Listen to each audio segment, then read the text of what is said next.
Welcome to Peace TV. Today we update you with comprehensive military news in Ukraine. Russia today announced the acquisition of 3 more regions in Bakhmut.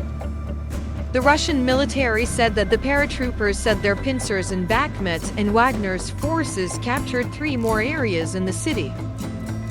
The airborne forces have completely blocked the roads north and south of Bakhmut. Shock detachments have captured 3 more areas in the northwest, center and southwest of the city, a defense ministry spokesman said. Russia Igor Konashenkov said on April 19. The Russian Ministry of Defense often refers to the units of the private security corporation Wagner participating in the battle in Bakhmut as shock detachments, instead of referring to them directly.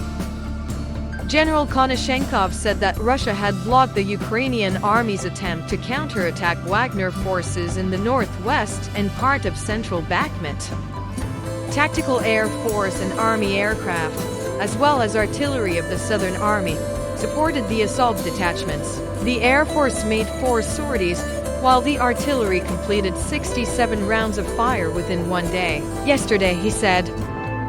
Yan Gagin, an advisor to the leader of the self-proclaimed Donetsk People's Republic (DPR), said on April 19 that Wagner forces controlled 90% of Bakhmut and their advance was unstoppable. Russia and Ukraine are both focused on the battle in Bakhmut. Kiev says the battle at Bakhmut was the key to holding back Moscow's forces on the Eastern Front.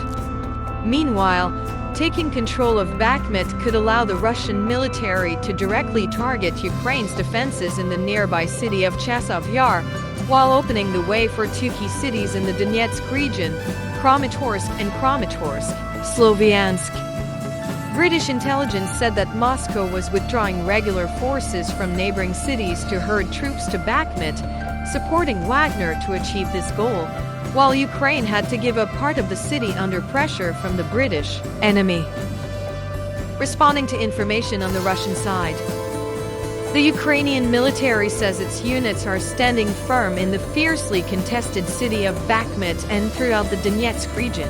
Russia launched a new round of strikes in eastern part of the country Wednesday, and Ukraine reported shooting down multiple attack drones. As the heavy fighting continues, Ukrainian officials have welcomed the arrival of more foreign weaponry and report that Russian losses are several times higher than Ukrainian ones. Ukraine says it shot down 10 of the 11 shot drones launched by Russian forces on Wednesday night, the Air Force Command of the Ukrainian Armed Forces said on Telegram. This night, the enemy again attacked Ukraine with suicide drones from the southeast, Air Force Command said. The anti-aircraft missile units of the East Air Command destroyed 10 out of 11 Shad 136-131. No casualties were reported by the Air Force Command. Shad drones are manufactured in Iran and have been frequently deployed by Russian forces in Ukraine. The Ukrainian Air Force announced Tuesday that Russian forces launched an overnight attack on the city of Odessa using the Iranian-made drones. Shad drones were also brought down over Dnipro city, according to Andriy Yermak, the head of the president's office. Air raid alerts reported across Ukraine. Several parts of the country received air raid alerts Wednesday, including the Kyiv city and the region, Sumy, Kharkiv, Dnipro, Zaporizhia and Donetsk regions, according to the Kyiv Regional Military Administration. Ukraine holding its ground in Bakhmut.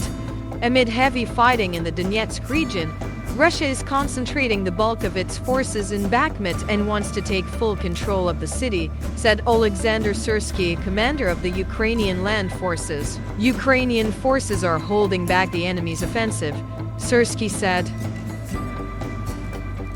U.S. State Department announces $325 million in new assistance for Ukraine. The United States is pledging an additional $325 million security assistance package to Ukraine, Secretary of State Antony Blinken announced Wednesday. The package includes more ammunition for U.S.-provided HIMARS and artillery rounds, as well as anti-armor systems, small arms, logistics support vehicles, and maintenance support essential to strengthening Ukraine's defenders on the battlefield, Blinken said in a statement. The aid will help Ukraine defend itself against Russia, he said.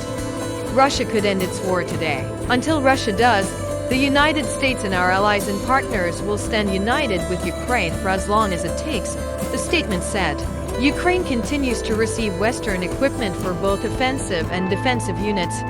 Ukrainian Defense Minister Reznikov Wednesday inspected the latest batch of armored vehicles AMS-10 RC to arrive from France.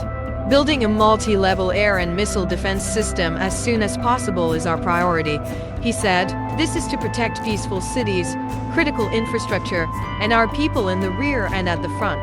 Patriot systems create a capability that did not exist before to defeat ballistic targets. Recently leaked U.S. military documents indicate the Ukrainians were rapidly depleting or had exhausted some categories of anti-air munitions. Reznikov also welcomed another IRIS-T from Germany, a highly effective system for combating cruise missiles. Reznikov's deputy Alexander Pavliuk later confirmed that Patriot air defense systems from the United States, the Netherlands and Germany arrived to Ukraine.